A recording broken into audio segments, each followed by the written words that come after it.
Hi, everyone. Thanks a lot for joining us tonight. My name's Kelly Heffer and I work at Hume City Council in the Climate Action Team. So it's great to be able to talk to you tonight about how Council's Home Energy Upgrades program can help you save on your energy bills and hopefully create a much more comfortable home.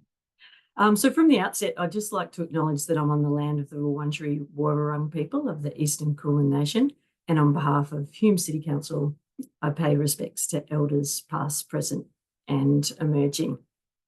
So just to move on to the first slide, I'll firstly provide an overview of how the program will run from Hume Council's perspective.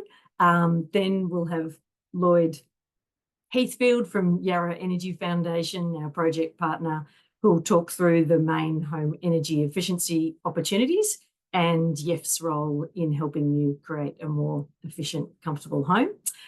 So Lloyd's the project lead of solar and electrification at Yarra Energy Foundation. He's worked as a solar installer and a technician, so he's been on the roofs and in the ceilings, and he's really experienced in providing advice on solar home energy efficiency and that switch to go all electric.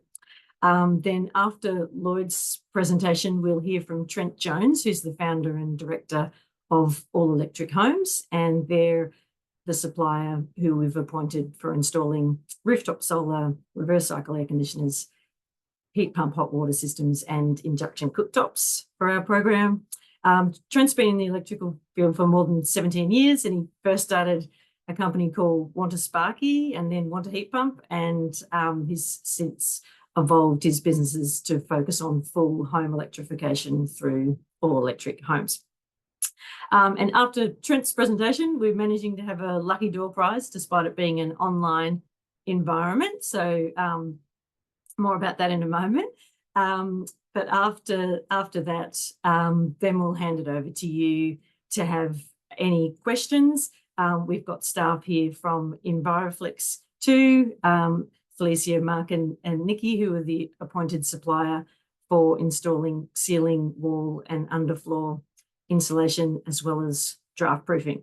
So Enviroflex are really dedicated insulation specialists and committed to improving the thermal and acoustic performance of your homes, as well as bringing down your cost of your energy bills and really improving comfort if you can improve the thermal envelope of your home. So on the next slide, I'll just give everyone a recap. We're probably pretty familiar with Zoom by now, but if you can ask any questions in the Q&A section, we'll capture those there and we'll have them all answered at the end.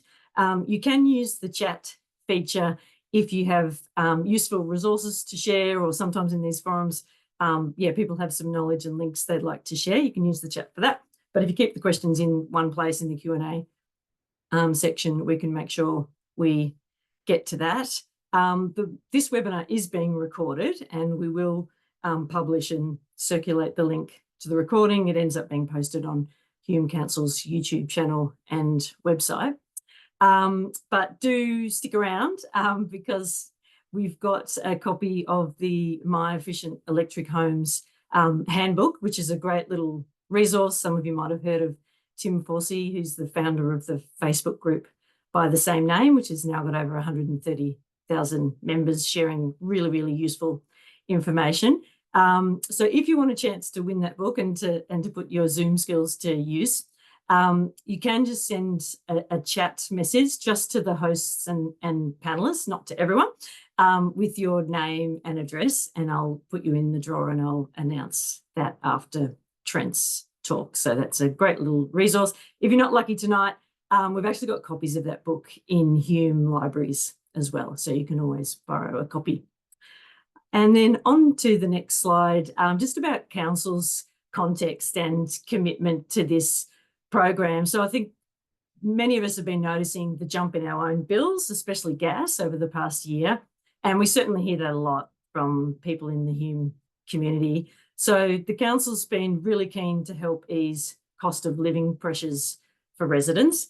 And then adopting the Climate Action Plan, Council kicked off several initiatives to help residents, particularly, with that focus on saving on bills, and that's through helping residents access government rebates, providing extra council rebates, which I'll go into in a moment, to reduce the upfront cost of making these sorts of changes to your home that actually will help you save energy. And of course, we're focused on reducing carbon emissions and helping that transition to be all electric. So we're no longer using fossil fuels and are maximising the use of renewable energy. And arguably, just as important, the last objectives we're really trying to achieve around improving health through thermal comfort. We know there are far too many people living in homes that are just too cold in winter, too hot in summer. Some of us might have been experiencing that recently. So especially as the climate changes, we expect to see further more extreme weather and high temperatures. So we want to make sure that homes in Hume are fit for those changing climate conditions. So in the next slide, I'll just give, in a nutshell, what the Hume Home Energy Upgrades Program is, and let Lloyd and Trent expand on the details. Essentially, it's been set up to help residential property owners, so it's open to all homeowners and landlords, to upgrade to efficient electric appliances, rooftop solar, insulation, and draft proofing. So as a council, we formed a partnership with not-for-profit energy experts, Yarra Energy Foundation, and we went out to the market and vetted and appointed reputable suppliers, so to reduce some of that guesswork for residents when we hear that people don't know who to trust or which products are any good and will the rebates be applied, all of those questions. So to find companies that offer quality products, installations, warranties that'll be honoured, we checked out their workmanship, etc. So the suppliers that have been appointed went through a competitive process, and essentially you can access free advice from Yarra Energy Foundation. If you know what you already want, you have a sense of the sorts of upgrades that you're seeking, then you can register online, and the website's on the bottom there, and we'll remind you about that at the end as well. Or you can give YEF a call, and either by registering online or over the phone, you can be connected to a supplier who will then get in touch and arrange a home visit and provide personalised, no obligation quotes. And if you're not quite sure where to start or what to prioritise to make your home more efficient, you can just get in touch for free home energy advice from Lloyd and his colleagues at YEF, and they do assist with helping you to compare quotes as well, so you can understand some of the differences. And an important feature of the program is that there's assistance there to help you access the various government rebates that are available. There's a lot on offer, and it can be hard to understand and navigate. So where possible, the suppliers are applying those as a point of sale discount. And a unique feature of the Hume Council program is that councils contributed additional rebates for concession card holders, so particularly to further lower the upfront costs for people who are living on low incomes. And I'll speak a little more about that in a moment. So the next slide is just a little summary. So there's 6 different home energy upgrades on offer. The Mitsubishi split systems for both heating and cooling, electric heat pump hot water systems from Aquaplus, the rooftop solar, electric induction cooktops from Westinghouse, and a range of wall, ceiling, underfloor insulation, which can be polyester or glass wool options. And you can take up a bundle of draft proofing works with a range of quality products to improve the air tightness of your home. So there is a dedicated page there that sets out all the information about the products on our website.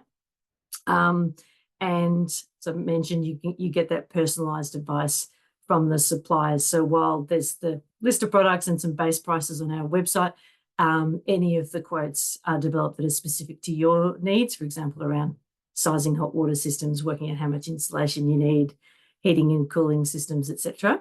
So the final cost on any quote depends on what's particularly needed for your household and at your home.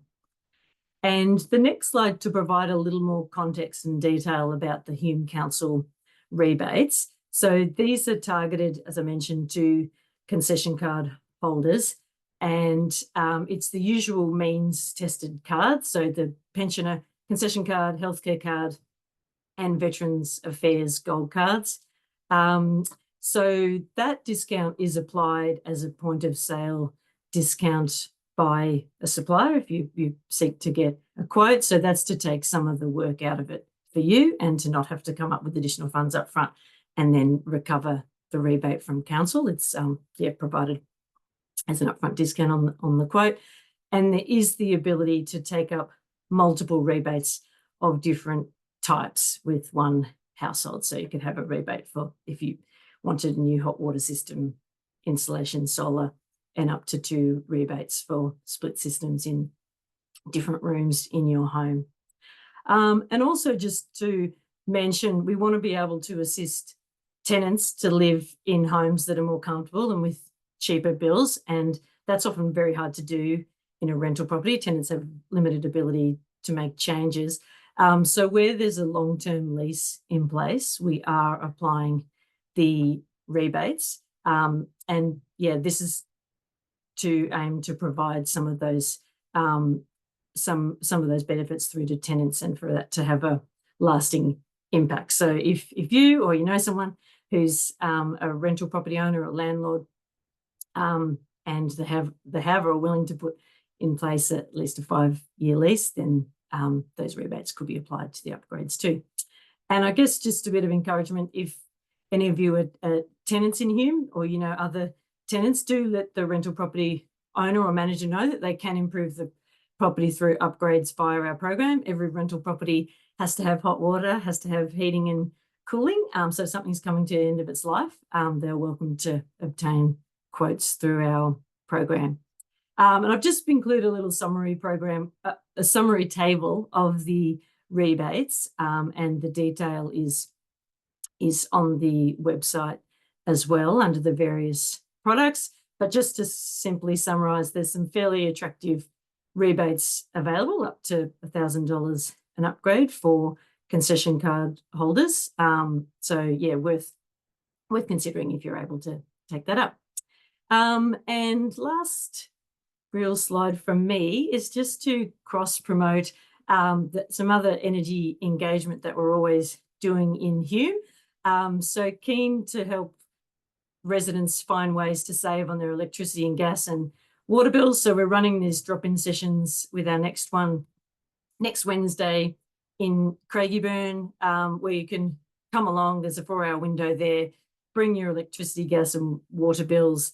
We'll have other partners there from the water retailer to not-for-profit energy advisors who can check if you could be getting a better energy offer, check you're getting the right concessions, talk about any utility relief grants or payment plans or any of that support that you may need. So you're very welcome to get along to that. So the next slide, I think, is on to you, Lloyd. So I'll hand over to you and be back at the end for the Lucky Door Prize and then the questions. Thank you. Yeah, thanks, Kelly, and thank you everyone for coming on this rainy evening, but I suppose it's a nice relief from some of the heat we've had in the past few weeks. As Kelly said, my name's Lloyd. I'm from the Yarra Energy Foundation, so we're the partners here on this program that we're here to talk about. Just quickly, Kelly's already touched on it. We're a small not-for-profit based in the city of Yarra. Our main office is in Fitzroy, but we work with local governments across Melbourne and across Australia, really, and work with their communities to help reduce energy expenses and emissions all in one go. But in this program, I just wanted to start on what our role is here, so you get a full understanding of who we are and what we're doing to help the Hume community. We're basically the intermediary between the different parties here involved. So we are, managing and helping Hume City Council with this program. managing the suppliers that we've onboarded for this program, and then obviously discussing everything that you need to discuss as part of your energy upgrades and retrofits as the Hume residents. So here's just a few of the bits and pieces that we've been doing. Some people may know that we ran for 3 years before this program a solar rollout. So from 2021 to 2024, where we helped the Hume community install over 320 solar systems in the area, which actually equated to around 1.5 megawatts of capacity. So, very successful program, and was the basis for this expanded program that we now have, which launched in September last year. Since then, we've had 362 residents register, over 115, so up to 119 energy upgrades completed since then, and over 50 of those have been backed by these council rebates that Kelly touched on. So a really, really great initiative, and something to take up if you have a concession card here in Hume for sure. Kelly's already touched on how it works, but it's pretty simple. You register your interest through the program website, or you can call up YEF. We can chat with you on the phone, provide expert support, help you as the household understand those different options available to you. Our trusted suppliers, which you will hear from later tonight, will then quote and then install those systems, and then you save on your energy bills and reduce your emissions. So essentially, we've tried to create a super simple and supported pathway to a more efficient and an all-electric home for you as Hume residents. Most of the benefits have been touched on, but here they are in a nice little diagram for you. Quality products at reduced costs that we've negotiated, and you get guidance on those different technologies and upgrades to maximize the savings in your household. Simple access to substantial rebates. There's a lot of different rebate streams out there under different companies and different government bodies. Can be very overwhelming, confusing. But this program's tried to make that very simple and easy to walk through. Again, including that council rebate for concession card holders, which is another real win to come through the program. Obviously, like I've touched on, we have pre-vetted suppliers. We tested the market pretty rigorously, and yeah, pretty confident that we've got 2 of the best companies to be offering these upgrades out there. And then obviously the real winner is number 4 there in green, reduced energy bills, and also reducing your emissions as well at the same time. And lastly, you get to talk to me or my colleagues, which is another bonus. You can get independent advice. As a not-for-profit, we have no vested interest. We're just trying to help you maximize your savings and help reduce those emissions as well. So give us a call and we can help you out. So into the main meat of the presentation, I'm going to talk on the overarching why and how, and then Trent will dive a bit deeper. But yeah, encourage you to use that Q&A section because we obviously have Enviroflex here as well to answer a lot of insulation-based questions as they are the experts. So when we look at how much the average household in Australia is spending on energy, it makes us realize that this isn't something to be taken lightly. It can be between $5,000 and $6,000 every single year. And that's broken up into electricity, gas, and then obviously vehicle fuels as well, being the largest chunk. But since a lot of us are now working from home and spending a lot more time at home since the COVID days, these electricity prices have started, or your bills have started going up, as well as your gas, as the gas prices steadily increase, like Kelly touched on at the start there. And the truth of the matter is that our homes in Australia, they perform very poorly. Like Kelly said, too hot in summer and too cold in winter. When you look at the average star rating of our homes here in Australia, it's somewhere between 1.5 and 1.8 out of 10. And that's very similar to what a tent is sold at, at BCF or Anaconda. So the places that we really want to be the most comfortable in our lives are actually, for most people, not so. So the overarching message of the presentations today is, electrifying and improving the efficiency of your home through insulating it properly. can really help lower your bills because you'll be using less energy. And it really will help improve your overall health and comfort as well, because you're not going to be too hot and too cold as the seasons change. So we're going to start with the energy efficiency of the properties, and we'll move into the electrification side after that. It's pretty shocking to see or to realize that the standards for energy efficiency were only introduced in Australia in 2005. So when you think of the building stock, 80 to 90% of the houses were built prior to 2005. So it means millions upon millions of homes have little or no insulation at all. A lot of drafts and air leaks in those properties, as well as quite thin, poor quality windows. But the two real main areas to address here is your insulation, in your ceiling, in your walls, and underfloor as well as draft proofing, sealing up those leaks and stop letting all the hot air or cool air in and out, depending on the season. So drafts are a big issue, like I said, in older buildings especially. Think of your home like a bucket filled with water. If that bucket's got a load of holes in, that water's going to escape and you're not going to be able to keep that in. But if you substitute water for hot or cool air, depending on the season, you can see why you want to be keeping that in as much as possible.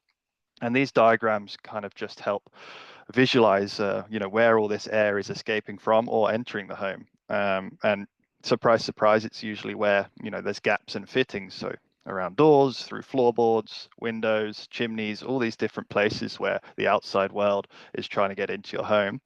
And then the bottom left of the slide there, it's just two thermal imagery cameras to kind of prove that I'm not making it up, right?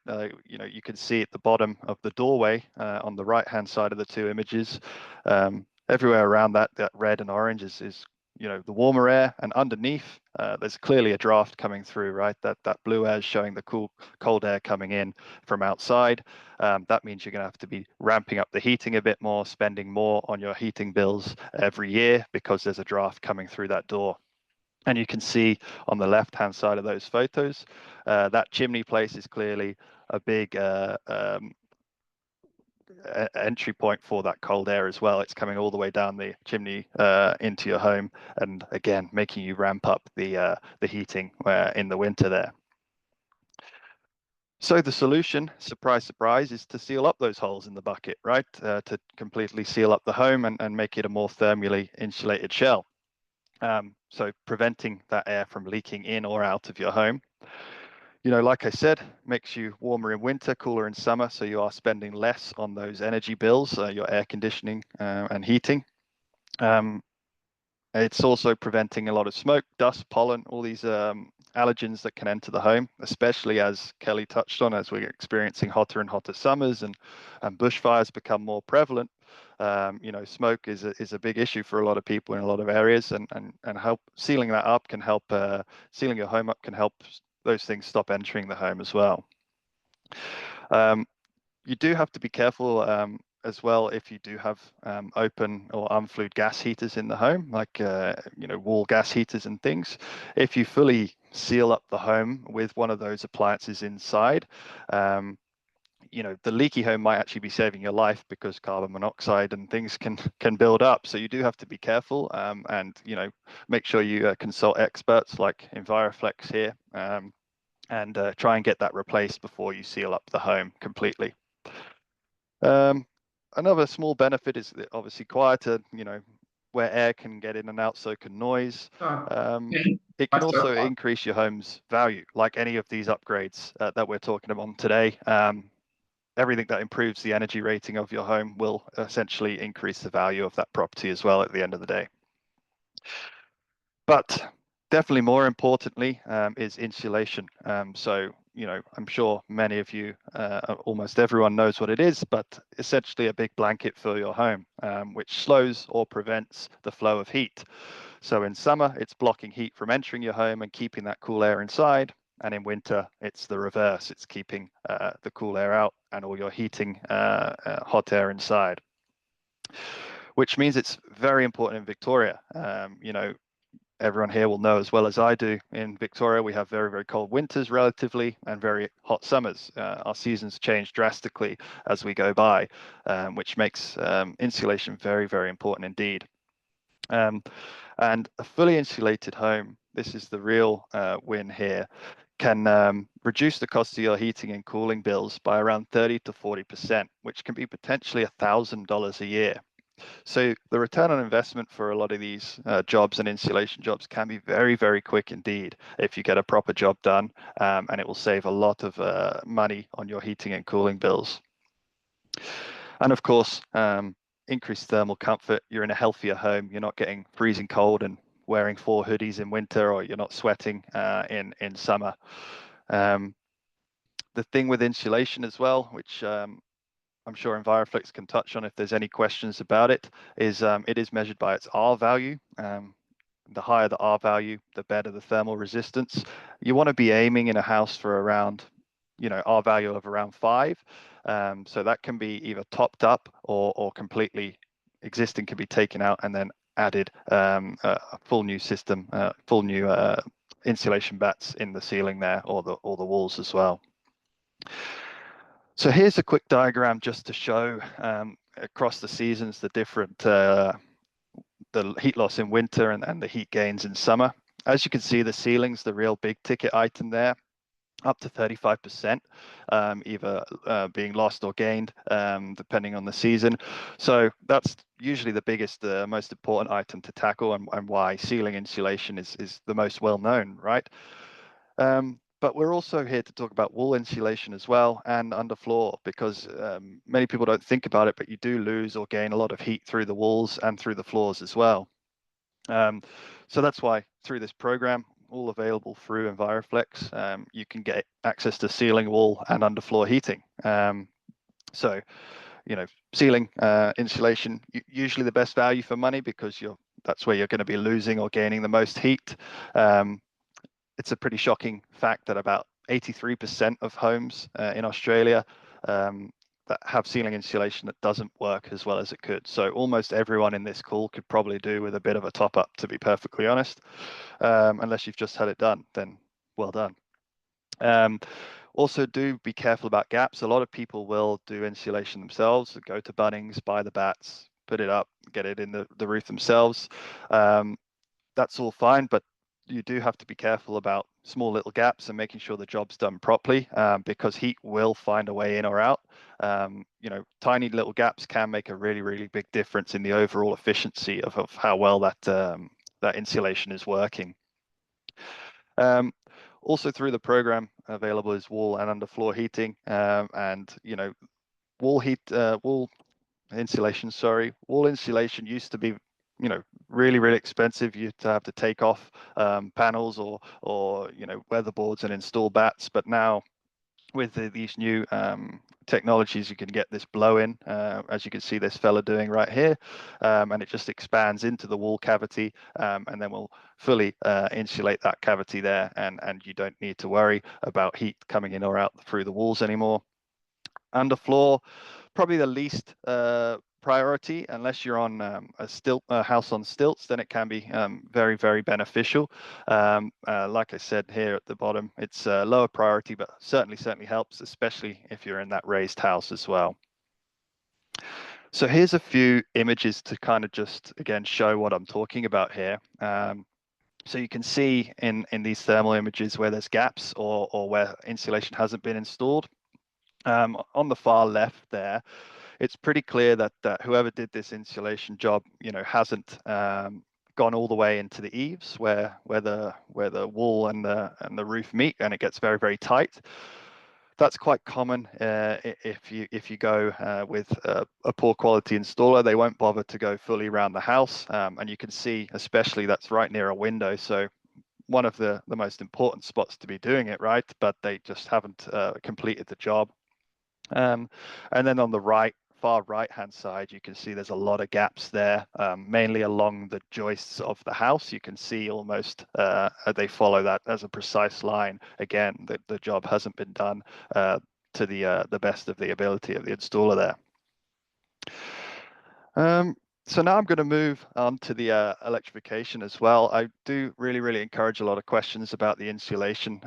So EnviroFlex can answer any questions you might have. Yeah, we've got 3 of the experts here in the call, so please do ask away in that Q&A section. And now I'll go through the solar and electrification aspect before passing over to Trent. So powering our homes and our vehicles makes up about 42% of our domestic emissions here in Australia. So if you somehow ignore all of our export emissions, 42% of everything that's being released domestically is coming from our homes and our vehicles.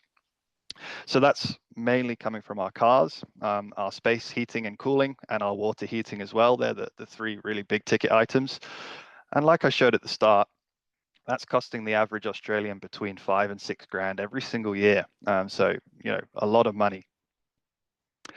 And I'm sure many people have seen this graphic before, but this is the share of the total energy use inside the average Australian home. And you might immediately realize that about 70% of your energy use is made up by 2 appliances. That's your space conditioning, so heating and cooling, and your water heating. So those are the 2 really big ticket items that we want to be tackling when we're electrifying our homes and get rid of gas in your homes, because 40% of your bill basically is being made up by your heating, and then again 30% of your bill being made up by your water heating. So I want to talk about gas as well before we talk about the alternatives quickly, because the gas companies, they spend a lot of money on trying to shift the narrative away from all the negative things around them, but they do a pretty good job because they've got millions and millions of dollars to spend. And before my time, gas was a clean alternative to coal, right? It was this better fuel, clean, good to use in the home. It's really not. A lot of new studies coming out showing that it's basically no better than coal at the end of the day when you look at all the emissions across the lifespan of the whole system. Also here in Victoria, we are using more gas than any other state or territory. We have a pretty big gas addiction here in Victoria. There's a reason why the Victorian government has a get off gas roadmap, because I think about 85% of homes here in Victoria are connected to the gas network. The next highest is New South Wales at about 45. So we're nearly double what New South Wales have. And households are, the biggest users of gas in the state. Small commercial users as well, but largely households are making up the most of the usage here in Victoria. This is obviously spiking quite heavily in winter because of our gas heating that we are running, 3-4 months of the year, and guzzling up a lot of that gas usage. We're also having longer, hotter showers as well when we're in winter as well, so spending a lot of gas there on the hot water. Why do we have to leave it behind? I'm sure you're all aware, which is why you're here today, that gas prices are very high, and they will continue to rise. I've got a slide that shows this a bit more visually on a graph in a moment, but you still hear, gas lobbyists will like to say, oh, it's still the effects of COVID or the war in Ukraine, all these different things. That's not really true. The truth is that we're running out of local gas here in Victoria. We're expected to run out in the next 2 to 3 years. The Bass Strait is going to be completely dry of gas, and we will have to start importing that gas from mainly Queensland, maybe even overseas as well. So that's why the price is slowly ticking up, and we can expect that price to skyrocket even more as soon as we run out of Victorian gas as well. Also, really important to think about that we don't always realize is we are charged just to be connected to the system. So even if you're not burning that gas in your home, you're still charged, $350 every single year just in a supply charge.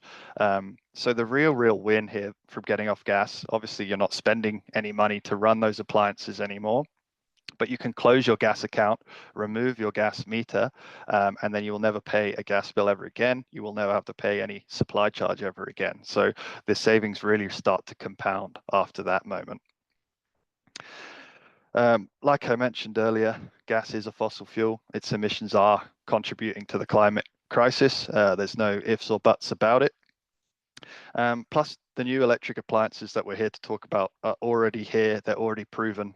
They are far more efficient to run. They are far safer. They are far cheaper, and they are far, far cleaner as well. Plus, like I'm sure many of you already are, if you have a solar system, you can produce your own free, clean electricity from your roof to power all those new appliances. And that's where they really go hand in hand, which I will touch on in a moment. Here's that graph I was talking about to show that these fossil fuel prices are not steady. They never have been. They've been slowly climbing since the 90s.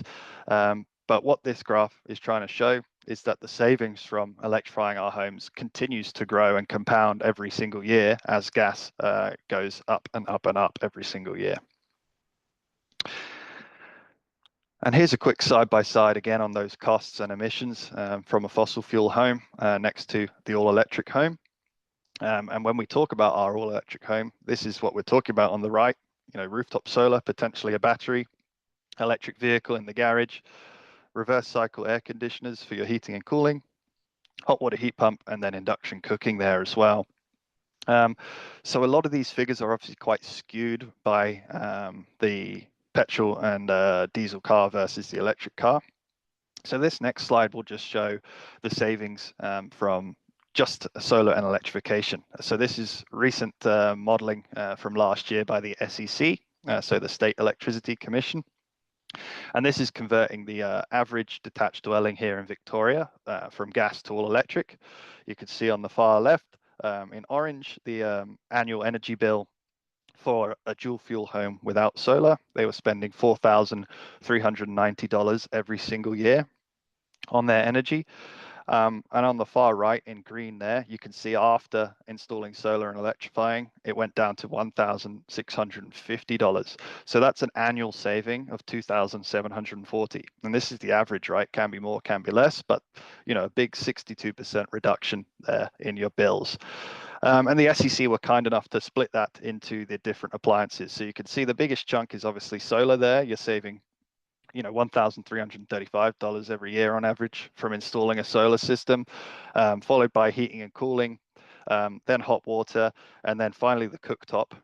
Why the cooktop is more than the hot water is because that's including that fixed charge, that supply charge I was talking about. So $350 from closing that account is added to the cooktop savings there.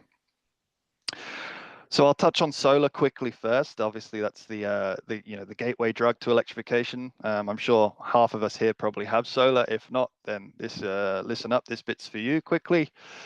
Truly, Australia is the place for solar. Very, very sunny. You have excellent government policy that made it very, very cheap and easy. It's access to the cheapest energy in the entire world. No one on planet Earth has access to cheaper energy than Australians with rooftop solar. Something to think about there. Over the course of its lifetime, it's costing about 3 cents per kilowatt hour. So to put that into perspective, there's the grid electricity price, 28 cents per kilowatt hour, let's say. That's what you're charged on your bills. And there, for the solar over the course of its lifetime, just 3 cents compared to that 28. So really, really cheap when you put it side by side against what you're spending to import electricity from the grid there. So a big tip is to install as much solar really as you can fit and afford. I've never heard anybody say, I wish I got a smaller solar system. I've heard plenty of people say, I wish I got a bigger system. And like I will touch on in a moment, that's because our homes are going to become more and more electric. You might also end up getting an electric vehicle and you're going to need more electricity than you do today. You really want to avoid cowboys in this industry. I myself used to work in the industry, as Kelly mentioned at the start, so I know the industry quite well and how it works. Solar has quite slim profit margins. So low cost solar, too good to be true pricing usually is. They will compromise on the quality, not just on the quality of the install, but the quality of the actual brands used as well. You really do want to avoid the race to the bottom type companies, the kind of companies that will say they'll beat any quote. Obviously, a huge benefit of coming through this program is access to a really reputable, high quality installer as well. A really big thing to remember about solar once it is on the roof is the payback times really does vary, and it depends on your usage, right? You really want to be thinking about load shifting to make the most out of your system. By load shifting, I mean shifting your loads, literally. So doing things in the day when the sun is up and you're producing electricity, putting things on timers, dishwashing, washing machines, all these kinds of things that use a lot of electricity. You really want to be trying to run those during the day, and that's how you'll pay for the system the fastest way, because self-consuming power is the fastest way to recover your investment. Before, many years ago, a lot of people was selling electricity back to the grid from their solar system, and that was the fastest way to recover the investment. But the feed-in tariffs are now so low, it's almost not worth it, right? The fastest way to save that money is by not spending 30 cents a kilowatt hour importing from the grid. So using all your electricity as much as possible during the day. Here's a quick side-by-side comparison of that visually. On the left, you can see this is a fully electrified home. All these different colors are the different appliances, and the big yellow peak that's the solar window. You can see from 7 a.m. to 7 p.m. is when you're producing electricity from the roof. And you can see on the left that most of the loads are happening when they get home from work, right? You get home 7 p.m., start doing all these bits and pieces, and you're paying 30 cents a kilowatt hour for that. On the right, you can see what we call ideal behavior. They've shifted those loads during the day. During that solar window, you can see all the peaks are happening in that solar window, in the big yellow peak. So they will be spending 3 cents a kilowatt hour instead of 30 cents a kilowatt hour, and that's why they're going to be saving a lot of money. There's also heaps of rebates available for solar here in Australia and here in Victoria. So really recommend taking advantage of those if you haven't already. Through Solar Victoria, you have access to a $1,400 rebate. That's just straight money off. You also have access to a $1,400 no interest loan, and that's truly $0 interest, and that's paid back over a period of about 4 years.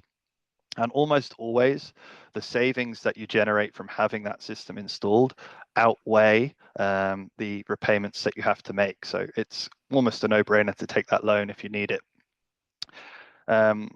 So that's the state level rebate. We also have a federal level rebate. They're called small scale technology certificates, or STCs. They reduce the installation costs by about 30%. You don't really need to worry about these. They're automatically applied, but it's nice to know that the federal government are basically giving you money off that system. For the Solar Victoria one, you do have to apply online, but our installer through the program will be able to help you through that process very, very easily as well. Worth noting that the Solar Victoria rebate, the state level rebate, is means tested as well. You can find out more about the eligibility on their website. There's also, through this program alone, the Hume concession rebate. So if you have a valid concession card like we saw at the start, you can get $1,000 off for a 3 kilowatt system, or $800 off for any system size 4 kilowatts up to 6.6. So I've got a quick little breakdown of these costs before and after the rebates for you, just to show the kind of value you can get through this program. Let's just say, for example, a 6.6 kilowatt system before any rebates was costing $7,920. After we take away the STCs, nearly $2,000, and the Solar Victoria rebate and no interest loan, the upfront cost drops from nearly $8,000 to nearly $3,000. So, more than half in price. And then after that concession rebate from Hume City Council, it drops even more. So you can see where the value is coming from, and you can really get some really good bang for buck coming through this program, and making sure you get a high quality system as well. I'll now move quickly on to the appliances that we're here to talk about as well. So on the right, that is obviously the all-electric home we mentioned earlier. You've got your solar on your roof, you've got your hot water on the left-hand side there. You've got your heat pump in the living room, doing your heating and cooling. You've got your induction stove, and maybe you've even got an electric car eventually in the garage as well, right? I'll start on the heating and cooling. Like we saw at the start, that's the biggest chunk of our bills at the end of the day. Up to 40% of your bills made up from your heating and cooling. So right now, most people will be using gas for their heating, and then obviously maybe older, inefficient electric ACs for their cooling, or maybe no cooling at all in a lot of properties. And so the best option these days is reverse cycle split systems. They're the most cost effective, they're the most efficient, and the most environmentally friendly option. They can heat and cool your home. Plus, they can heat or cool individual rooms. A big problem with the ducted gas heating is when you turn that on, you're heating your entire house, even if you're going to only be in one room. With the reverse cycles, you can only pay to heat up that room. You don't need to be paying to do the whole house. That's where we're going to be saving a lot of money, and through that efficiency of the system as well. Most of you probably know what it is. Most of you probably might even already have one of these. They are using heat pump technology. So this outdoor compressor, the unit on the bottom of the picture there, that's using the ambient air outside to then heat or cool your home through the head unit, which is at the top of the picture there. And this technology is very, very efficient. It can be up to 500% efficient, which 500% efficient, that's kind of hard to comprehend. But to put it into perspective, a gas heater is probably operating at around 70% efficiency, maybe even less, depending on how old it is. So they are far, far more efficient than anything to do with gas, because it's just more efficient technology. Times have changed from 40 years ago, 50 years ago, when we were putting all these gas systems in. And like we've been saying throughout the whole presentation, they will save you money for your heating and cooling bills. A few tips for installing reverse cycle, and obviously Trent will talk more on the ins and outs of installation. You do want to consider where the indoor and the outdoor unit goes. I'll let Trent talk more on the specifics on installation. You want to look for a high quality product. Obviously, you can buy a lot of these units from Harvey Norman, Good Guys, even Bunnings and things like this. But a lot of them are pretty cheap and pretty shoddy as well. The more you pay up front, the more you're going to save, and it's less likely to break down. You get better warranties, all these kinds of things, like with anything in life. A really, really important point here is to size these systems appropriately for the room. Again, a huge benefit of coming through the program is, anyone that's going to be buying these systems will have a free site visit to the property, where our installer will come take a look at everything. They'll be able to size up the correct system for your exact situation, and you don't need to worry about oversizing or undersizing the systems, which can cause a lot of issues in efficiency and lifespan of those systems as well. Just a small tip that I think a lot of people don't realize, especially when they get these systems installed for the first time. One of the big complaints or issues that people have with reverse cycles is feeling the air blowing all over them. A lot of people don't like that draftiness. But a simple tip is just to set the fan speed down to a low fan speed, and it's not noticeable, but it will still do the same job, bringing that room to temperature. And talking about bringing the room to temperature, it's pretty important to optimize the settings here as well. Another big issue that people do is, for example, if it's a 35-degree day and you're turning on the AC, they will set the temperature to 18 degrees, and now you know how these things work. They're using the outdoor temperature and changing it to bring it down to what you're setting. So going from 35 degrees down to 18, that's a big jump. So it's going to be really working full whack, that system. It's not very good for the efficiency of the system. You want to set it to something a bit more comfortable, maybe 25, 27 degrees, something that's still very noticeable from walking from the outside. And the opposite in winter. If it's a 4-degree cold winter evening, don't set the reverse cycle to 28 degrees inside, it's going to be working overtime again. You know, set it to something comfortable, 21 degrees, 22 degrees, and that will mean that system's operating at the most efficient way possible. There are rebates as well for these systems through the Victorian Energy Upgrades Program, also known as the VEU. And this one is available to all Victorian households. And to get the biggest bang for buck on these, basically the state government is rewarding you for getting rid of existing gas heaters. You know, these rebates can get very, very lucrative if you replace an entire gas ducted system, for example. The government will pay quite a large chunk of money for you to put in these reverse cycle systems. So definitely explore those options and get some free no obligation quotes through the program, and you'll see how quick the return on investment can be because of these large rebates. Also, again, the Hume concession rebate up to $900 per split system or multi-split head unit as well. A maximum of 2 per household. So, you know, nearly 1,800 up for grabs there to install these systems for concession card holders. Moving on to hot water now.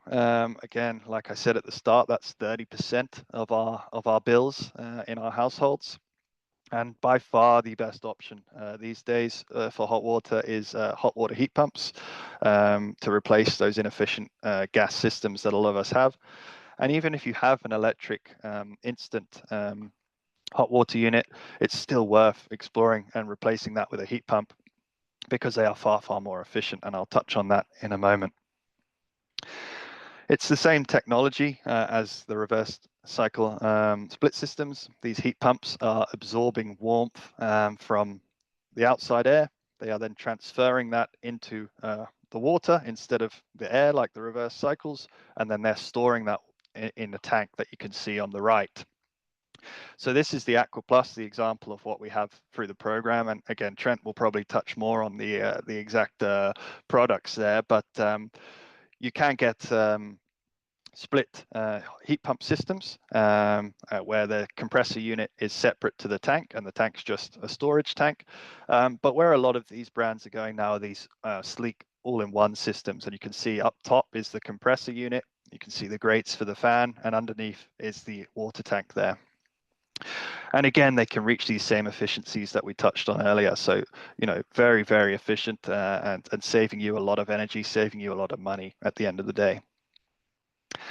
So here's some running costs of the hot water heat pump compared to the other options. You can see on the far left of the graph there, the electrical storage and electrical instant, you know, they're very, very cheap to install, very, very cheap to install, but essentially they're just giant kettles. That's all they are. So it's a very, very inefficient way to heat water.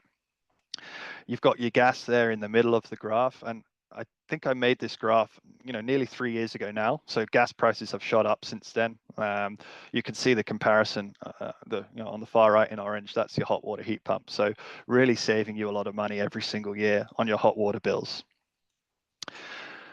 A big thing to remember as well, especially for those that have solar, and if you don't, this is something to consider of getting solar as well as these hot water heat pumps, is they are essentially thermal batteries, right? They're storing this hot water, you know, sometimes up to 48 hours, but, you know, usually every 24 hours, you're using all that hot water.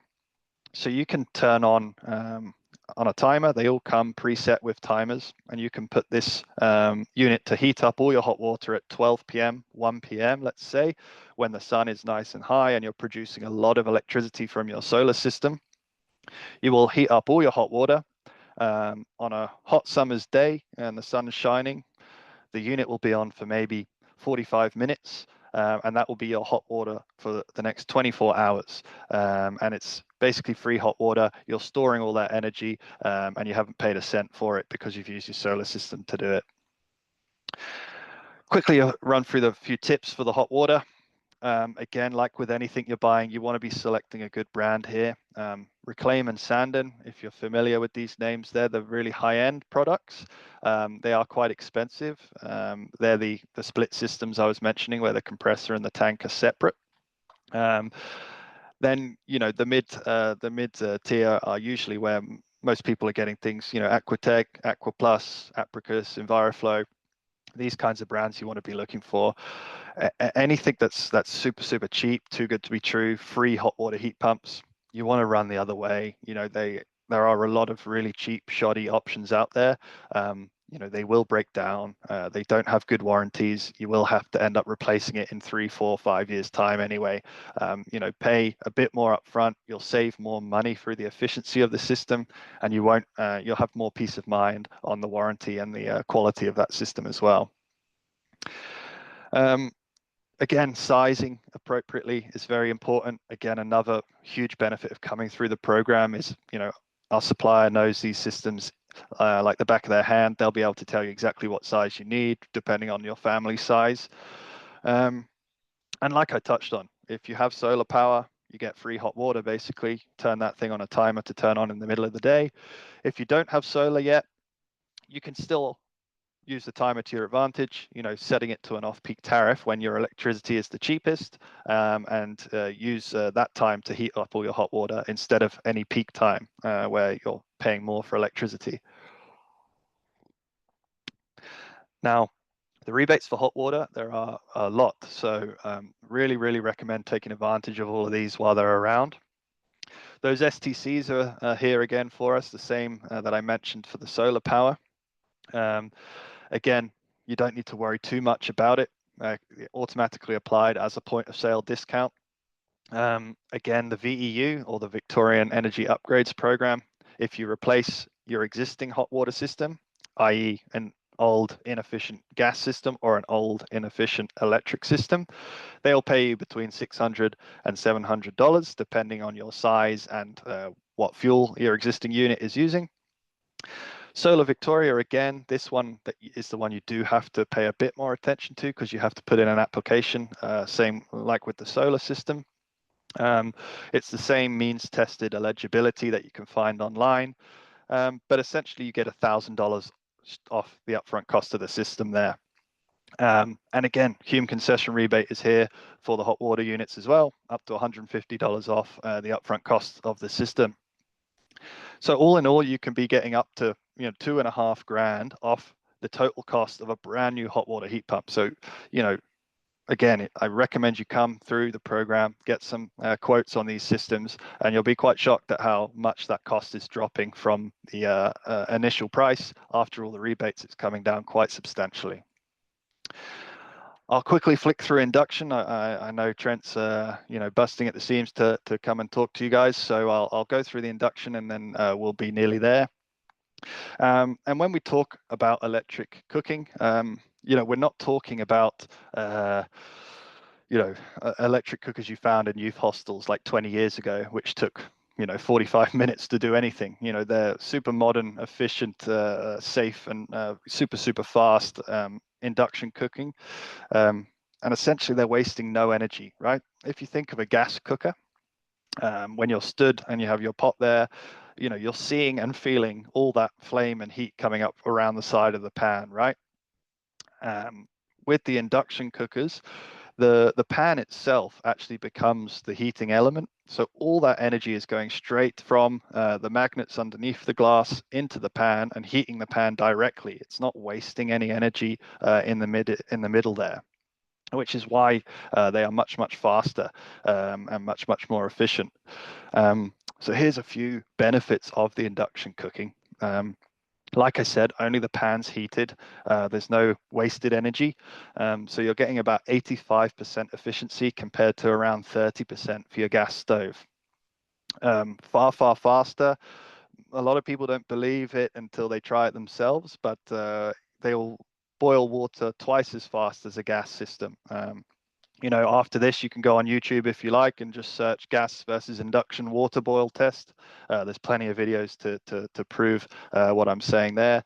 And if you want to go one step further, you can borrow an induction stove from the Hume library to test it out first, or buy one from IKEA or Bunnings. All these places have those portable ones available.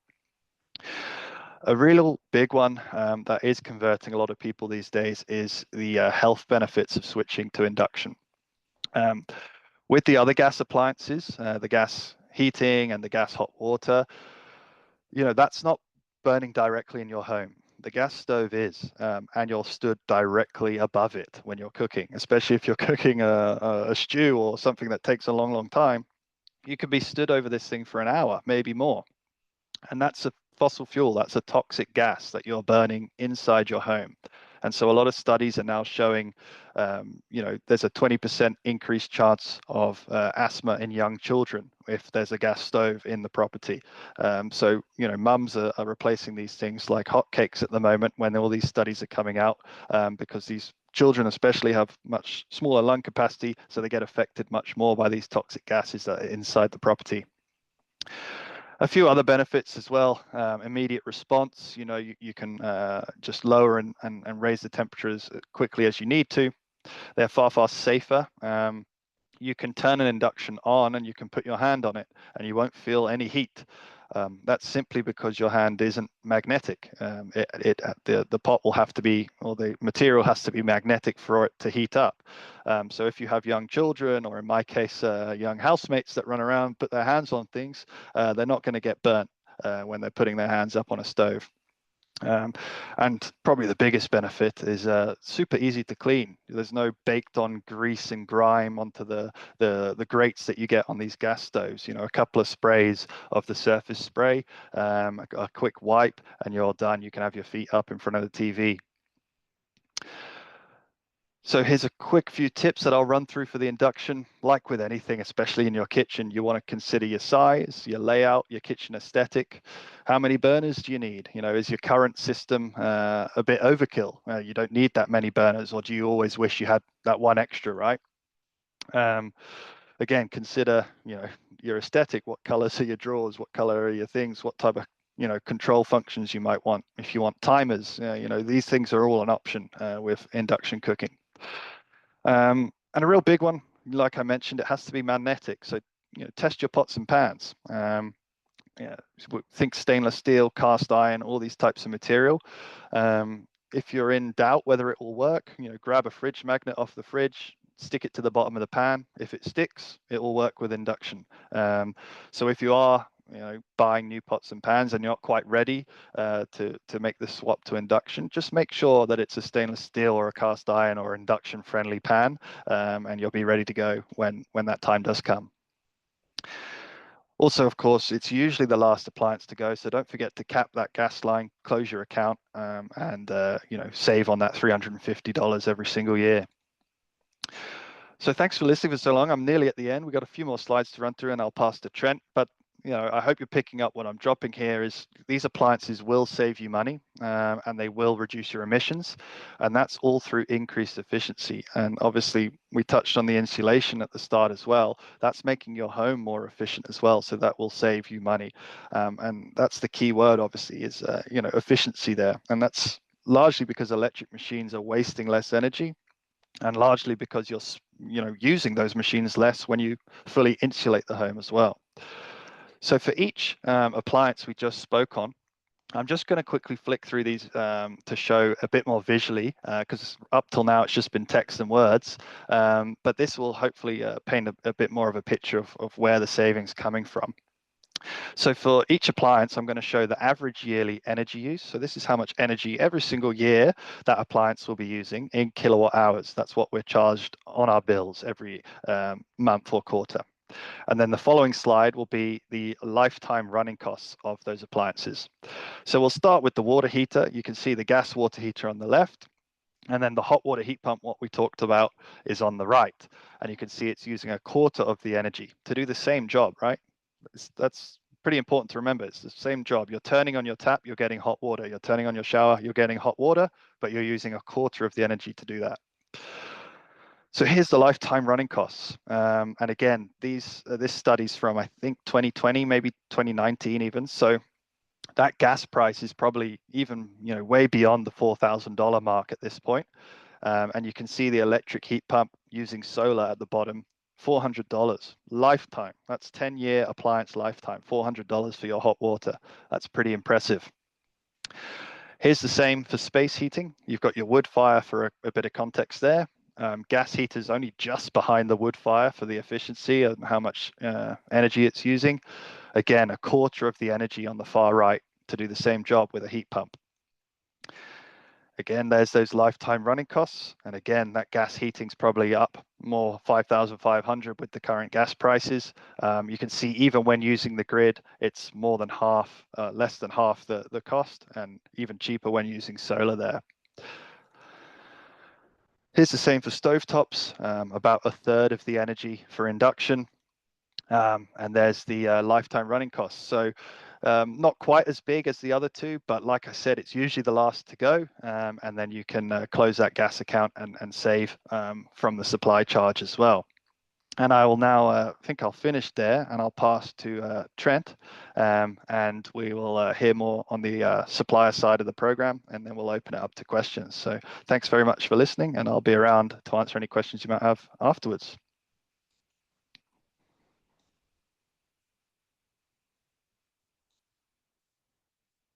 Thanks, Lloyd. That was very informative, and welcome everyone. Thanks for being here tonight, listening to what we've got to share. So my name's Trent, and I am the founder of All Electric Homes. I have been in the electrical industry. I'm an electrician by trade, been in the industry for just shy of 20 years now. And yeah, so we aim to help you electrify your home, and that means by removing all gas appliances and finding a highly efficient electric appliance to replace that with. Just a bit about what we've been doing the last 3 months. We do this every single day. So we, on average, are doing about 150 electrifications per month. So our team, yeah, they love what they do. And we've got great advice around every aspect of electrifying. And our mission, guys, is to help you guys reduce your cost of living. That's really important, especially in this day and age. With everything going up, we can't change the retailers from charging us, so we sort of have to take charge of it ourselves, and we do that by getting rid of all the gas, highly efficient electrical appliances, and complementing that with some rooftop solar to help you reduce those running costs. So Lloyd's pretty much covered everything that we offer. It is everything that you've just heard. So it's hot water heat pump systems, reverse cycle heating and cooling, solar and battery, and induction cooktops. So a lot of information is being shared tonight, and we do not expect you to retain probably even 10% of it. The idea here is to start changing your mindset around how you think about how you use energy. So it can be something that you might adopt today, and you might not take action for several weeks, months, but we want you guys to start thinking about how it works, how it affects your bills, and what you can actually do in order to reduce it. It can seem really daunting with everything that's been said tonight, but I assure you it's our job to make it as simple as possible. And we've found 5 simple steps to make this as seamless to the customer as possible. So step 1 is you register online. From that registration, you'll pick the technologies that you wish to upgrade or want to inquire about. From there, we'll give you a phone call and we set up your energy profile. I'll go into a little bit more detail each of these steps in the next few slides. After that phone call, we'll send you out what we call a soft proposal, something just based on our conversation, and it can give you some ideas of what things cost and the type of products that we have on offer. From there, if you're still interested and you want to learn more, we come out to your home. It's a free energy assessment. We come out and we look at everything. We have a chat about what you need. And from there, we go back. We fully customize your plan. We send you through a firm quote. And then you have some options there to choose if you want to upgrade 1 appliance, 2 appliances, 3, none. It's completely fine. The whole idea is to give you a really solid plan of what it costs and what it looks like. From, it's important every dollar you spend, you want to know what that return is as well, and we can show you that. From there, if you do want to proceed, it's really simple. You pay a deposit, you book in, we get the job done. We have our own in-house team. We don't subcontract any of our works out. So you'll be greeted with our own electricians, plumbers, and refrigeration mechanics. That's pretty much the 3 trades we need in order to electrify your home. Just because we've finished a job doesn't mean it ends there. We are here always for post-installation support. Things do break down sometimes, and we're here to help. We offer a 7-year guarantee on our workmanship, and obviously follow manufacturer's warranties, which is most of the time, it's minimum 5 years for most products, and some products are stretching out to 10 years now. So it's really good. So step one with the phone consult. What's really important for us is to understand your baseline energy profile. So what we want to understand over the phone is what you're spending annually on electricity and what you're spending annually on gas. And then from there, we need to understand what gas appliances you have in the home. So this illustration here is our typical energy profile of I'll say a 3-bedroom brick veneer home with a tiled roof, and with the 3 most common gas appliances in that house. So if we read from the left down, so our first appliance here is our cooking appliance. Now, Lloyd did mention earlier a bit of a breakdown about what costs the most in the home to run with gas. So your cooking appliance generally is the lowest. On this one, it's around 9% usage. The next gas appliance they have is a hot water service, which is equated to about 37% of their gas bill. And then their heating system, this particular one was a gas space room heater, and that one attributes to 55% of their gas bill. So you can see here, it's really important for us to understand all this, because when we start swapping these items out to a heat pump or electric item, that's how we can be confident with our return on investment metrics that we share with you. So if we go across the right-hand side here, again, this is just your typical home. I've chosen this one just to discuss on this demonstration. But your blue lines here are your electricity costs, and your red is your gas. So our goal here is to get rid of all that red and get that blue as low as possible. So this particular home was spending $2,700 a year for mixed fuel, and obviously we want to try and get that down as low as possible. So that's why, yeah. So this is our baseline energy profile. And our first initial phone consult is, what are you spending? What do you have? And the next few question is, what would you like? And from there, we put all that together. We will send you an email with some pricing, which is just obviously what we call a soft estimate. It's just something for you to look at, understand. And if you're happy with what you see, we go to stage 2. This is still part of step 1. So this is the email that we'll send you from that phone consult. So on the left-hand side here is what you'll land in your inbox. And it starts from the top down. It will show you, depending on what options, the things that you've chosen to want to upgrade, it will start with the things that are going to save you the most at the top. So in this particular scenario, this client wanted to go with wanted to see what a hot water heat pump would look like, and also a air conditioner. And in this particular environment, they were going to reduce their annual cost by $2,100 a year by just upgrading those 2 appliances. So you can see some huge savings potentially available when we do these upgrades. And then from there, it shows you the second biggest saving item, and in this case, it's to remove their gas heater and go aircon. And their third biggest saver is to do the hot water heat pump. So it is quite easy to read. Maximize savings are on top, and then you click on those proposals. It will take you into the next visual where you can understand in a bit more detail what the items look like. But just as a summary, when you get this land in your inbox and you like what you see, on the right-hand side here where it says if you upgrade these 2 items, you'll save approximately $2,100 a year. You can request quote button, and what that will do is it will get us to give you a call, and then we will arrange a time to come out and do a free site assessment to dive a bit deeper into your situation. So after all that's been done, you guys have been presented with some costings, some savings, and you feel like this is going to be a good investment. We do come out to your site, and the whole site assessment, guys, is to completely understand everything about how you operate, what you need, what's important to you. From there, we start giving you advice and telling you things, what we can and can't do, what's possible, what's not possible, and we guide you through the whole process. So this is just some photos that we capture on site that we mark up so we can send back to our team so we can start building this electrification plan. So the one on the left here, you can see that this particular client was interested in some solar and also an air conditioner. So we're just sort of marking out where we can and where we can put those items. The one on the right here, there's 3 items in one location. We've got a very inefficient old box aircon that does only cooling, so no good for heating. They wanted that gone. You can see a gas ducted heater on the ground there and also a gas storage hot water. So these are all items that can be easily removed and replaced with heat pump technology. This is just further more just examples of in-home. So you can see here on the left, we've got an old gas cooker, and these are just some of our marks of how we can, when we go electric with your cooking, we must install an isolator on the wall. It's just a requirement because if it does ever cause issues or dramas, you can quickly turn that off.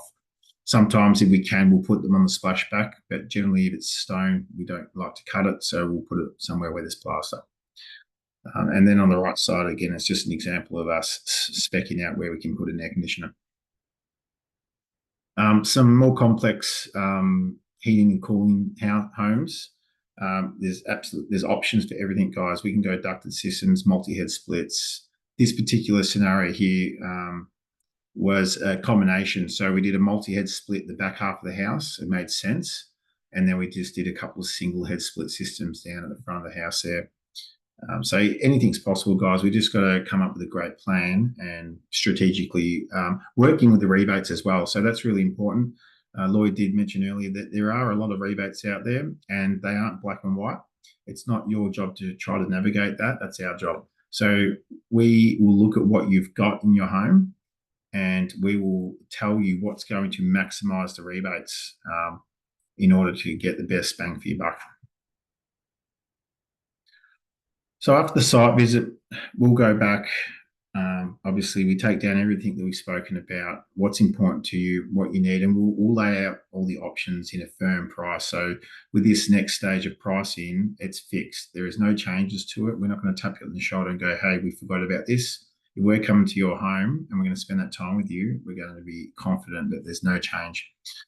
So we'll start on the left here. So again, establishing that baseline's necessary. Now, when we first had that initial phone consult, if you don't know exactly, we're happy with estimates. But by this final stage here, we really want to be having your gas and electricity bills in front of us so we are accurate. And when we're accurate, we can be confident the ROIs are going to stack up. So on the left-hand side here, you can see where it says annual spend. This is before we've touched this particular house. They wanted to, so their annual spend was $3,600 on both gas and electricity. And we predict after we do some upgrades, we'll bring that down to $2,200. And it also shows you the annual CO2 we can reduce by doing so, and also the energy. In the middle there, it just sort of shows you in a different aspect of savings. So this particular customer, we upgraded their hot water and their heating and cooling. And so we predict they're going to save $1,400 a year by just doing that only. And if we have a look down at the very bottom there in that middle illustration, you'll see the total out-of-pocket expense for that activity is only $2,000. And based on their annual savings, their ROI, or their return on investment, is 1.3 years, which is absolutely outstanding. And that a lot of that's attributed to all the rebates that Hume and local and federal government are giving us. Just want to go back one there for me, please, Lloyd.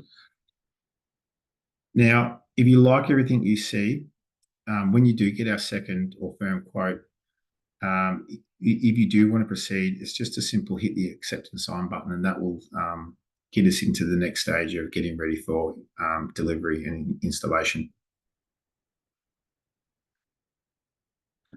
So I just thought I'd share with you on a single page what the rebates can look like per dwelling. This is actually a house in Hume that we did last week. So this particular property, they were spending $8,000 to upgrade a hot water service, heating and cooling, and an induction cooktop. Now, at the end, at the very bottom there, they paid just on half price of what it's worth. So the rebates, when they're all put together, they stack up to quite a substantial fee. And I think it's really important when you are looking at going or electric to look at the whole picture, because if we look at the upgrades in isolation, we don't really understand how much we can actually save. And when we put all these things together, the your energy costs or what it costs to run the home reduce dramatically. So yeah, I thought this was just a great one. So you can see there's a lot more rebates. There's up to some homes we're leveraging $15,000 in government rebates for some activities. So again, it just depends on what the scenarios are, but that's our job.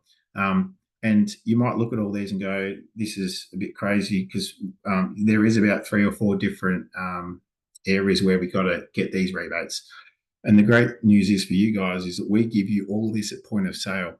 So it's our job to go finding and get this money back from the government or the council, so you guys can just do your upgrades and worry about that. So yeah, that's really good. And so if you're happy with everything, like I said earlier, there is an accept and sign button on there. So once you hit sign and accept, you pay your deposit, and then it's just simply booking a date in that works for you guys. We can generally get out to your property within 2 weeks of hitting that sign accept button with the full completion of the job. Doesn't matter if it's the whole hamburger or just one technology you want to upgrade. We've got a dedicated team for this program to help get these done. And here's a bit of our team doing some upgrades. This is what you'll be greeted at your door. So we send everyone at the same time. It's one visit. You'll have all of our team there doing all the jobs. They work great together as a team. Our plumbers do electrical work. Our electricians do the plumbers' work. They sort of all help each other to make this as seamless as possible. So it's usually one disruption, everyone working together, get the job done. Just sharing some examples of what things look like. Lloyd has covered a lot of this, but this is what a solar system looks like before and after. Here we've got the customer had an existing gas instantaneous hot water service unit, and we pulled it out and put a Aqua Plus hot water heat pump in. So you'll also notice where that heat pump is, we've got an additional bit of plastic ductwork up there. And what that is, we also decommissioned their gas heater inside and put a split system in on that wall. And I'll just highlight something that's important in this photo. With some of the plumbing work, the condensation drains, because we were doing these activities together, we could be smart with how we ran our condensation lines. So we're actually sharing the same condensation lines for the water to escape. Now, if you're doing these upgrades separately, or you might be using different companies, this like a little 1%er would never get done, because they're operating on 2 different sort of levels, or they might not be there at the same time. So there's some real good gains that we can do when we do things together, because we're looking at the total plan and we know what the total picture looks like. So when we are designing and installing, it can be done much better and much more efficiently. This is an example of an internal gas wall heater. A lot of these gas wall heaters leave a bit of mess when they're removed. So this is on the left here, that's what a gas wall furnace looks like. The middle picture is us pulling it out and putting a sheet of plastic in its place to prevent any draft coming down. And then on the right there is the new product on a different wall, because it didn't quite suit that wall just because of the area. And again, what Lloyd touched base on earlier too is it's important to position reversible air conditioners well, because you can get a lot more bang for your buck if you put them in a spot where they can direct air down hallways, in bedrooms, and whatnot. So air conditioners have louvers that can go left to right and up and down. And yeah, if you don't like them blowing on you, direct them to the roof, direct them to the side. They will still eventually heat and cool that area without blowing air directly on you. But yeah, so the gas wall furnaces do leave an area, a big hole in your wall. So we can keep them in place. The VEU don't like them staying there. We do have to, if we do claim beaks for them, we do have to render them permanently inoperable. And we can leave them there, but we've got to disconnect the gas line, and we've got to smash out the printed circuit board just to prove that we can't reuse it. They don't like us doing it, but they will allow us if we can say that it's just going to cost too much to repair the area, which is a really easy one. They generally don't kick too much back on that, but it's probably a good opportunity for you to get it out anyways and tidy up that wall. And the last one, induction cooker. So the biggest issue with the induction cooker replacements is trying to find the same size induction cooker to fit the old gas unit. The gas units aren't traditionally the same size as our new inductions now. They were always a little bit narrower, so about 20 mil short. Now, if you've got a laminate benchtop, timber benchtop, not a problem, because 99% of the time we've got to trim them so the new induction cookers will fit by a small amount of trimming. If you have stone, a little bit more tricky. It can be done, but there's some WorkSafe's brought in some new rules about cutting stone, and so there's some guidelines around it.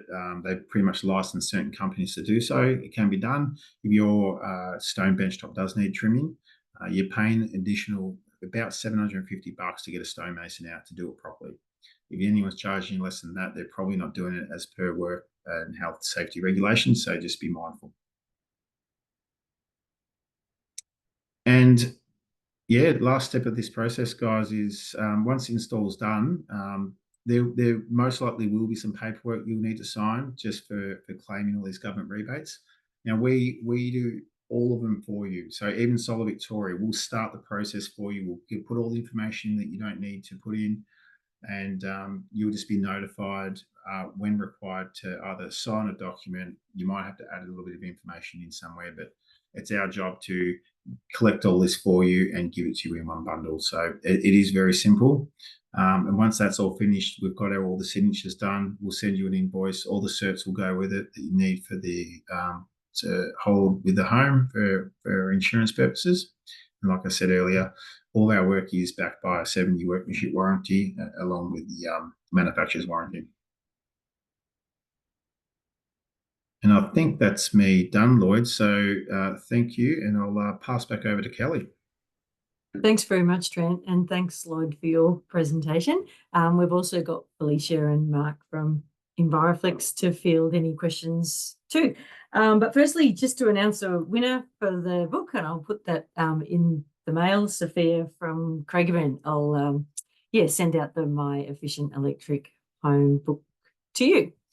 So just to tackle some of our questions in the Q&A, there's a question there that says the programs for residential owners, and this person lives and works from home, which has a medical centre permit.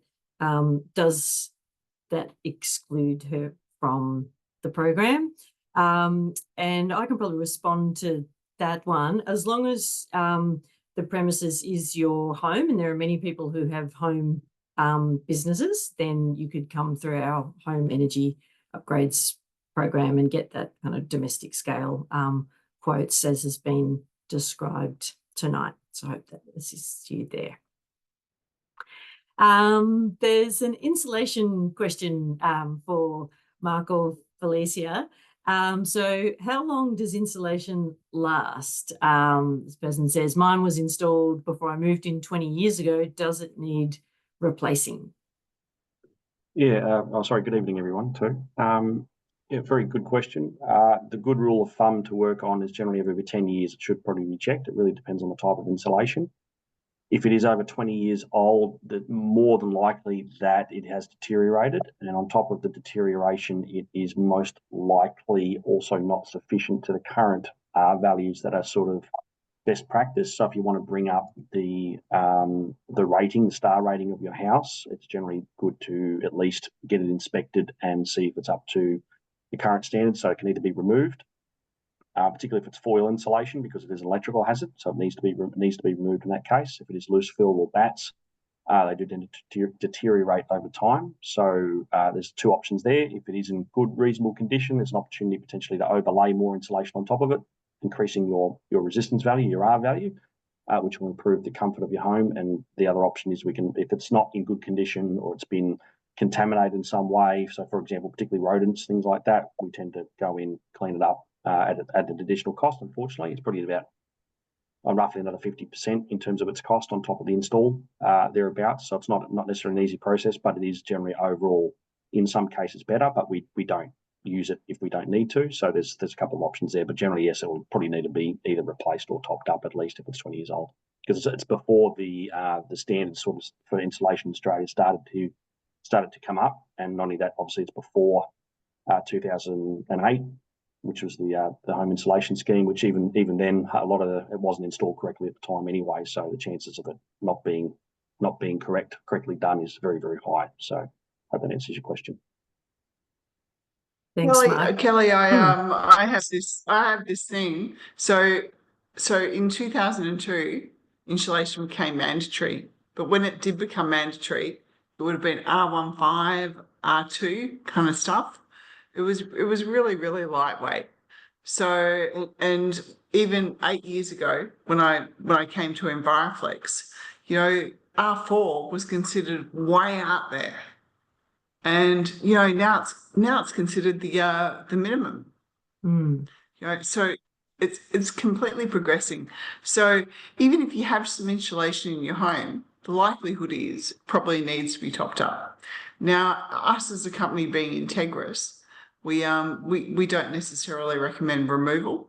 We offer it as a service, but we don't recommend it in terms of it's costly and things like that.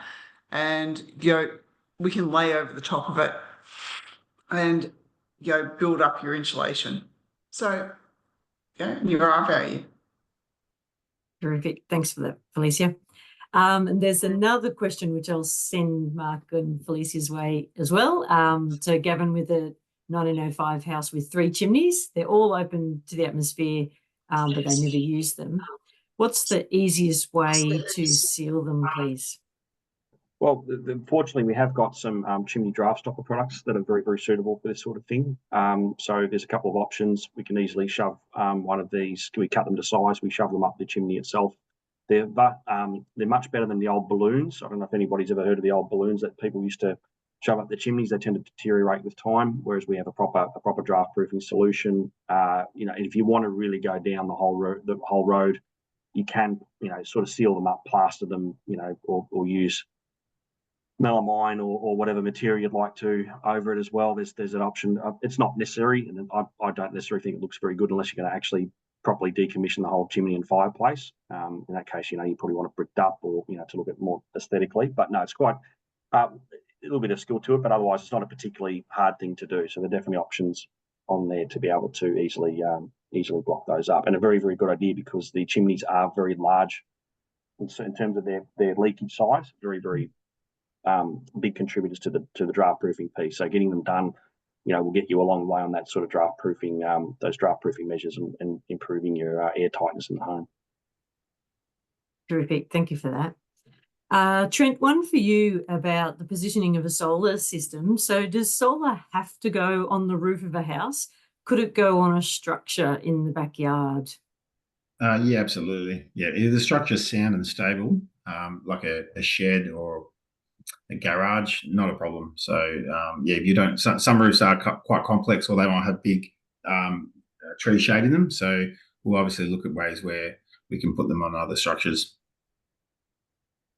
Thank you. And a query about decommissioning a hot water system. So what if the hot water system is already dead? Do they qualify for those sorts of rebates that you mentioned? Great question. Yeah, so in order to get leverage all these rebates, the hottie's got to be more than 3 years old. It's got to be connected to either gas or electricity, and it's allowed to be dead as long as it's only recently died.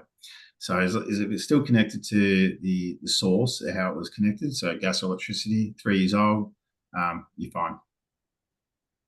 Thank you. And how much does it cost to remove the gas meter? So this is someone who might be right at that last gas appliance, excitingly. Either Trent or Lloyd's picked that one. Trent, maybe. Will you point to me, Lloyd? Or either of you. I've got a sense of it, but either of you can speak. Yeah, so it shouldn't cost you more than $200, and if it does, question it. sometimes, yeah, when you do disconnect it, you just need to call your retailer up and let them know that you don't need gas anymore. The stories that I've heard is some people have been they try to sting like $4,000 because they reckon they need to rip up the high pressure gas line into your home.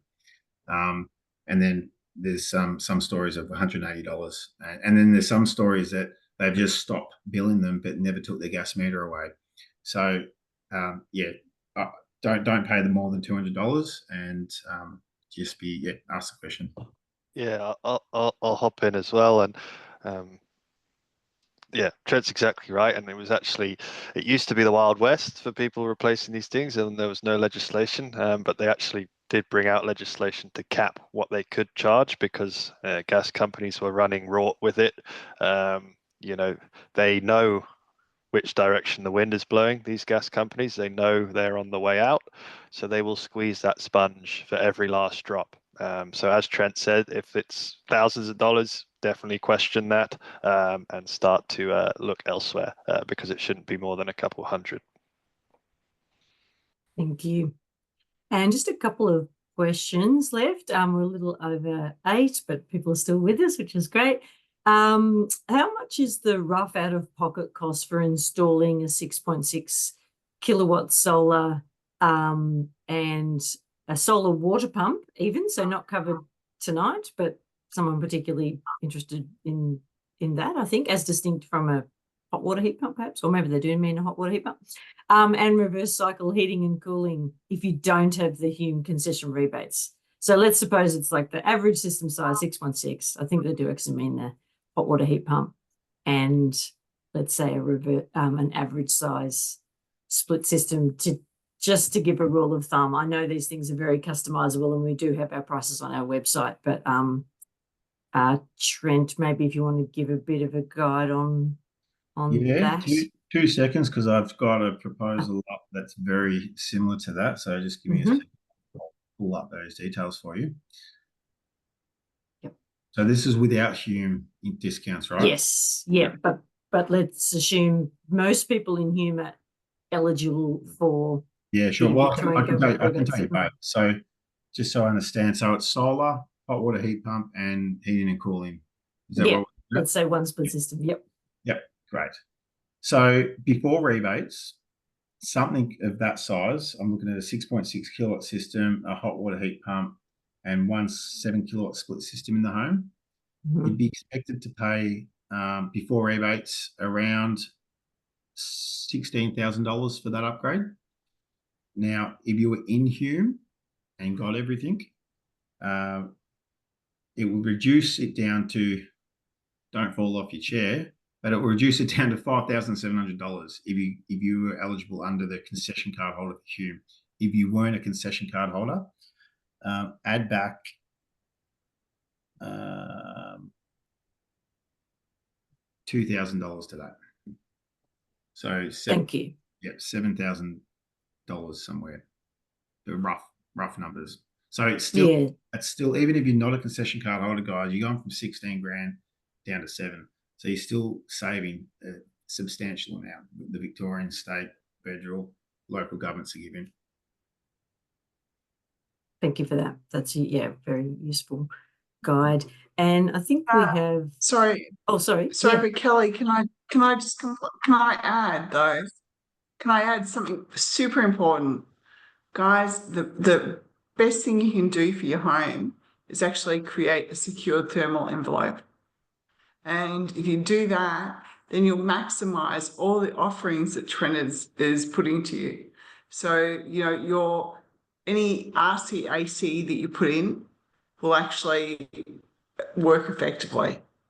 You'll require less solar. You require all these different things. So that the most important thing you can do is secure your thermal envelope by insulation and draft proofing, which is some of the cheapest stuff that you can do. Yeah, terrific. It's an excellent point. And for people to actually experience a comfortable home where you don't have to turn on the heating and cooling the moment you walk in, or freeze as soon as you turn it off as well. There's just one last question. Please. Oh, sorry. Oh, please make no mistake. effective RCACs and all that kind of stuff that Trent is talking about is super important, but it's a balance between both. So, it really is important that we have a secure thermal envelope, then we have efficient appliances and the renewables that come over the top of that. Which is why this program's so fantastic, all under one roof. You can get everything done in one program. Absolutely. Absolutely. Terrific. Thank you. And a final question just about batteries. So a person here, 2 elderly people living in the home currently have a 5 kilowatt solar system and they pay very little for their electricity monthly and don't have a battery, but would like to know about any rebates that might be available for batteries if they were to decide to install one. Yep. Perhaps you, Trent. Yeah, sure. So a 5 kilowatt system isn't a very big system, and we generally want to go batteries if you find that you're starting to export a lot, giving it back to the grid, because you'd rather capture it with your battery and then use it at night time because it's much more valuable to you. But battery, there is a government, Solar Victoria do have a battery rebate out at the moment. It's not a rebate. It's an interest-free loan of up to $8,800. You can get a battery for around that price, about $9,000. You can get a good battery that will cover a 5 kilowatt system. But when we start talking batteries, it's really important that we get your electricity bills, because there's no point, and we understand when you're using your power too. A big thing that Lloyd spoke about earlier was this load shifting. So rather than getting a battery, it might make more sense to use more of your load through the day, or put timers on things to, like your hot water services, for example, to heat them during the day. So batteries are great, but with a system of that particular size, it might not be the right fit for you. But we wouldn't be able to tell you that until we actually understood your energy bill, and then we can give you more information around that. And it's probably an opportunity to reinforce Felicia's point as well about the opportunities that might be there to improve insulation and drive proofing and actually improve the thermal comfort, depending on their situation, quite possibly a higher priority than a battery. All right, that is all. Maybe some Thermal comfort. Sorry, I know we're running over, Kelly, but thermal comfort is one thing, but also relates then into medical reduction of costs and things like that. Just keeping yourself healthy.